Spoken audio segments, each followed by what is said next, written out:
Assalamualaikum warahmatullahi wabarakatuh. Saya adalah Anissa. Pada video kali ini saya akan membahas tentang aliran energi dan materi dalam ekosistem alami. Materi yang pertama, aliran energi. Energi dapat diartikan sebagai kemampuan melakukan kerja atau usaha. Energi diperoleh organisme dari makanan yang dikonsumsinya dan dipergunakan untuk aktivitas hidupnya. Aliran energi merupakan rangkaian urutan pemindahan bentuk energi satu ke energi lainnya. Aliran energi bersifat searah. Aliran energi dalam ekosistem mengalami tahapan proses. Yang pertama, energi masuk ke dalam ekosistem berupa energi matahari, tetapi tidak semuanya dapat digunakan oleh tumbuhan dalam proses fotosintesis. Hanya setengah dari rata-rata sinar matahari yang sampai pada tumbuhan diabsorpsi oleh mekanisme fotosintesis, dan juga hanya sebagian kecil, sekitar 1-5%, yang diubah menjadi makanan.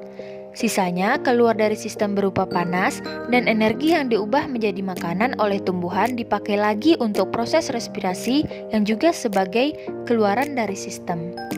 Dan yang kedua, energi yang disimpan berupa materi tumbuhan mungkin dilakukan melalui rantai makanan dan jaring-jaring makanan, melalui herbivora dan detrivora.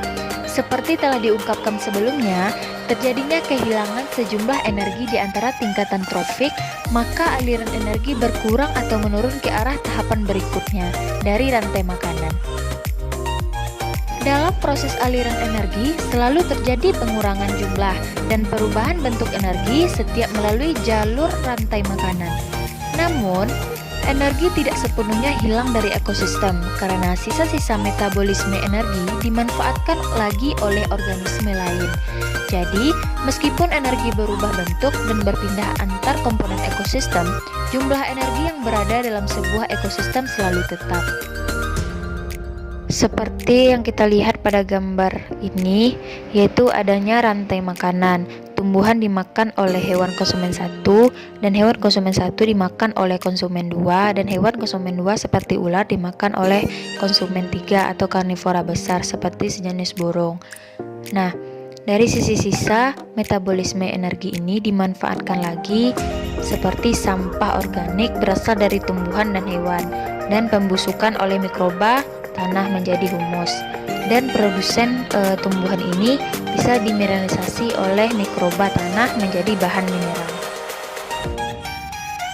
Selanjutnya, rantai makanan.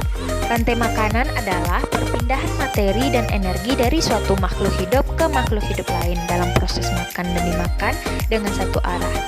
Rantai makanan merupakan pengalihan energi dari sumbernya dalam tumbuhan melalui sederetan organisme yang makan dan yang dimakan. Tiap tingkatan dari rantai makanan disebut taraf trofik atau tingkat trofik. Pada setiap tahap pemindahan energi, 80-90% energi potensial hilang sebagai panas. Karena itu, langkah-langkah dalam rantai makanan terbatas, 4-5 langkah saja. Oleh karena itu, semakin pendek rantai makanan, semakin besar pula energi yang tersedia. Seperti yang kita lihat pada bagian ini, yaitu adanya matahari, produsen, konsumen 1, konsumen 2, dan konsumen 3, dan terakhir dekomposer. Rantai makanan dimulai dari organisme autotrof dengan mengubah energi cahaya dari matahari menjadi energi kimia. Energi kimia ini akan diteruskan pada konsumen tingkat pertama atau primer, tingkat kedua atau sekunder, dan seterusnya sampai kelompok organisme pengurai atau dekomposer. Selanjutnya, rantai makanan menurut para ilmuwan dibagi menjadi 3 rantai pokok. Yang pertama, rantai pemangsa. Landasan utama dari rantai pemangsa adalah tumbuhan hijau sebagai produsen. Rantai pemangsa dimulai dari hewan yang bersifat herbivora sebagai konsumen 1, dilanjutkan dengan hewan karnivora yang memangsa herbivora sebagai konsumen kedua, dan berakhir pada hewan pemangsa karnivora maupun herbivora sebagai konsumen ketiga. Contohnya, padi, tikus, ular sawah, burung pemakan ulat. Padi sebagai produsen, tikus sebagai konsumen 1, dan ular sebagai konsumen 2, dan burung pemakan ulat sebagai konsumen 3. Yang kedua, rantai parasit. Rantai parasit dimulai dari organisme besar hingga organisme yang hidup sebagai parasit. Contohnya organisme parasit antara lain cacing, bakteri, dan benalu. Yang terakhir, rantai saprofit. Rantai saprofit dimulai dari organisme mati ke jasad pengurai, misalnya jamur dan bakteri. Rantai-rantai di atas tidak berdiri sendiri tapi saling berkaitan satu dengan lainnya sehingga membentuk jaring-jaring makanan. Contohnya, hancuran daun, cacing tanah, ayam, musang. Siklus dalam rantai makanan dapat berjalan seimbang apabila semua komponen tersedia. Apabila salah satu komponen, misalnya konsumen satu tidak ada, maka akan terjadi ketimpangan dalam urutan makan dan dimakan dalam rantai makanan tersebut. Agar rantai makanan dapat berjalan terus-menerus, maka jumlah produsen harus lebih banyak daripada konsumen satu.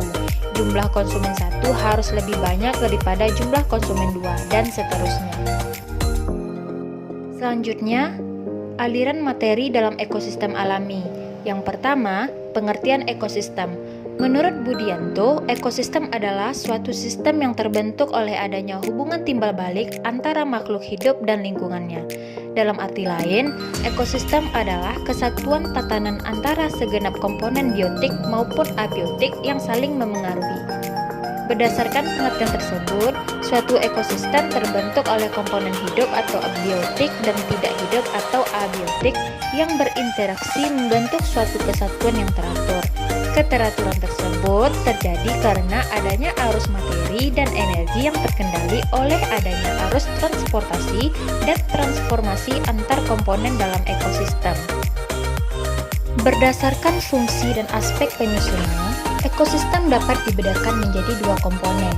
Yang pertama, komponen autotrofik. Autotrofik berasal dari kata autos yang berarti sendiri dan tropikos yang berarti menyediakan makanan.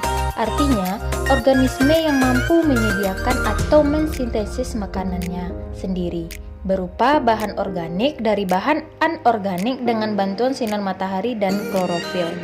Yang kedua, komponen heterotropik. Hetero artinya berbeda. Artinya, organisme yang hanya mampu memanfaatkan bahan organik sebagai makannya dan bahan tersebut disintesis dan disediakan oleh organisme lain. Berdasarkan komponen penyusunnya, komponen ekosistem dapat dibedakan menjadi 4 komponen. Yang pertama, komponen autotrof. Auto berarti sendiri dan tropikos berarti menyediakan makanan. Autotrof artinya organisme yang mampu mensintesis makanan sendiri yang berupa bahan organik dari bahan anorganik dengan bantuan energi seperti matahari dan kimia. Komponen autotrof berfungsi sebagai produsen, contohnya tumbuh-tumbuhan. Yang kedua, komponen heterotrof. Heteros artinya berbeda, tropikos artinya makanan. Heterotrof merupakan organisme yang memanfaatkan bahan-bahan organik sebagai makanannya dan bahan tersebut disediakan oleh organisme lain. Yang tergolong heterotrof adalah manusia, hewan, jamur, dan mikroba.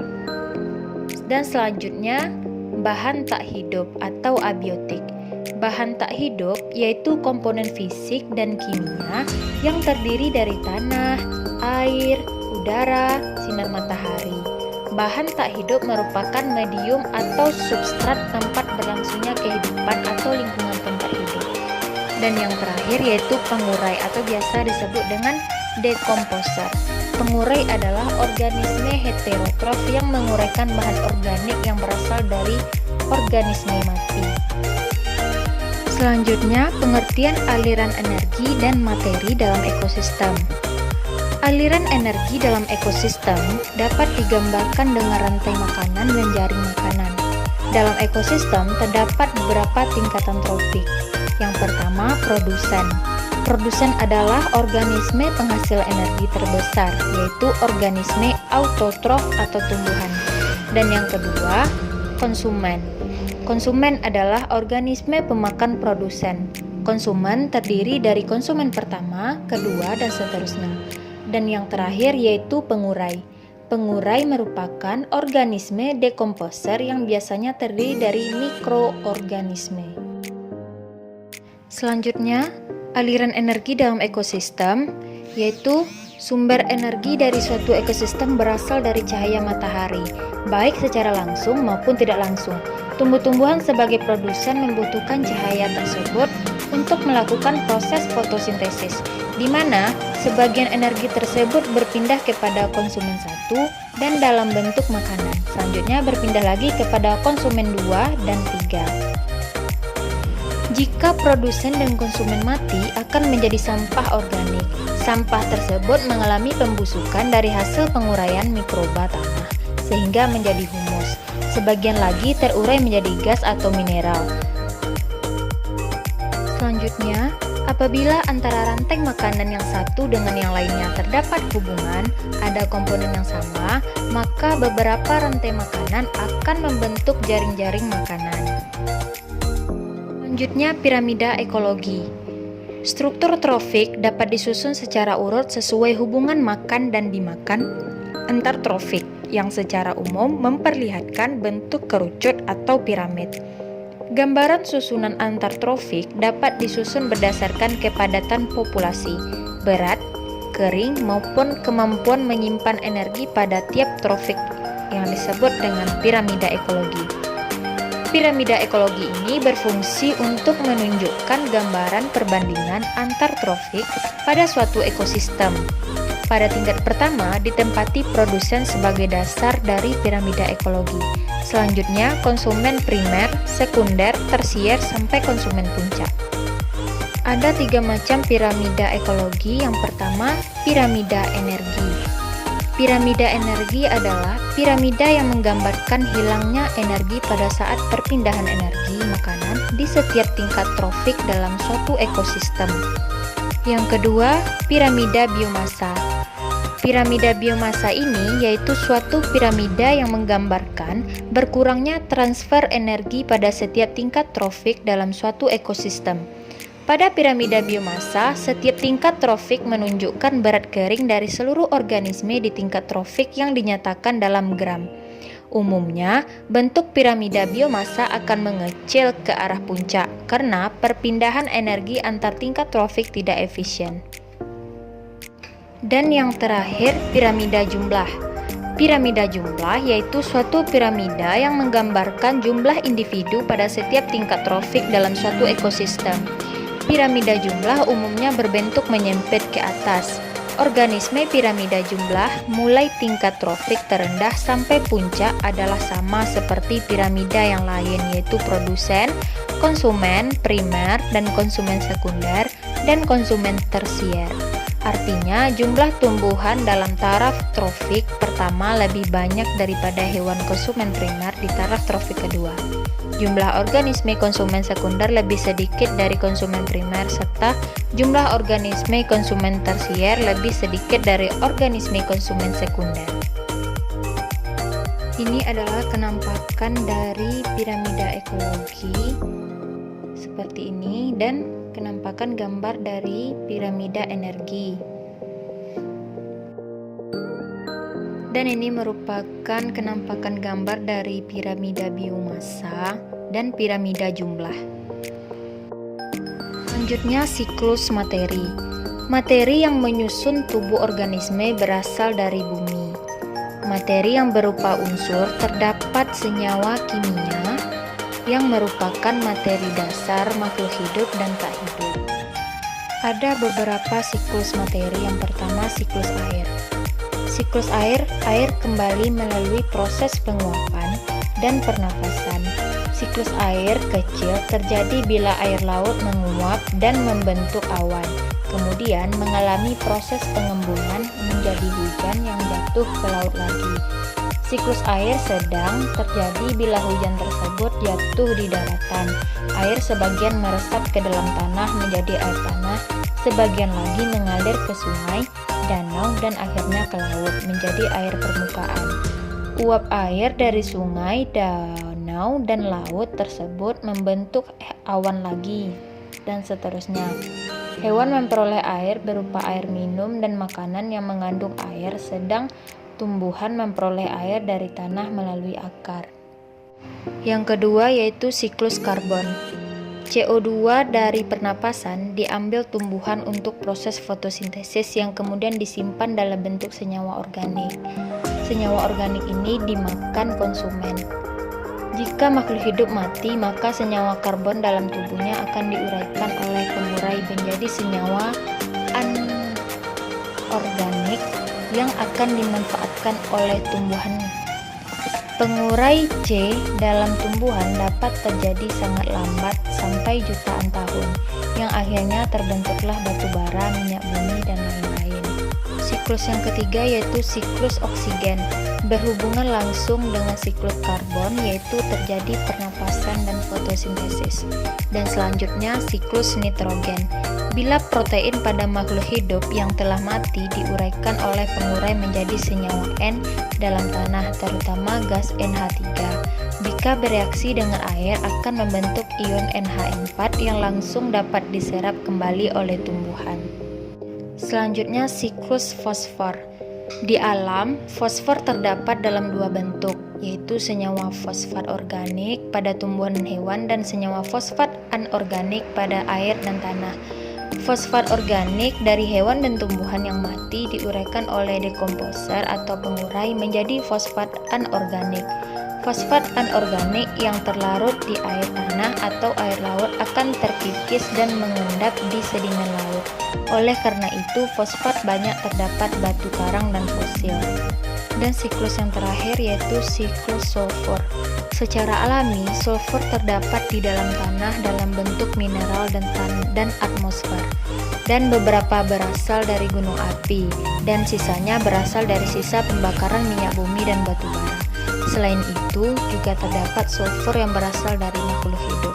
Siklus sulfur berasal dari pembentukan sulfur pada kerak bumi dan atmosfer. Dengan demikian, dapat diketahui bahwa aliran energi berbeda dengan aliran materi. Aliran materi bersifat siklus, sedangkan aliran energi bersifat menuju satu arah, yaitu sampai pada tingkat mikroba.